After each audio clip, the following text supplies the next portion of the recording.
শেষে পৌঁছে গেছি। দেখতে পাচ্ছেন এটা হচ্ছে গোদা ভবন। এই গোদা ভবনের দোতলায় রয়েছে রিসেপশন। রিসেপশনে গিয়ে আমরা রুম পেলাম, কিন্তু গোদা ভবনে রুম পাইনি। এই গোদা ভবন থেকে 400 মিটার দূরে ঈশ্বরদান ভবন বলে একটি ভবন রয়েছে, এখান থেকেই বুকিং হয়।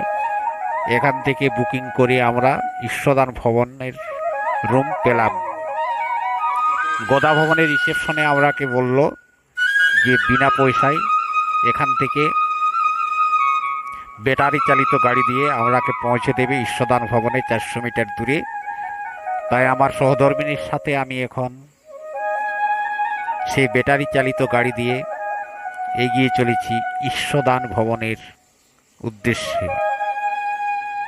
যে রাস্তা দিয়ে যাচ্ছি এই রাস্তাটা সম্পূর্ণ ইস্কন ক্যাম্পাসের মধ্যে অবস্থিত। সুবিশাল এলাকা,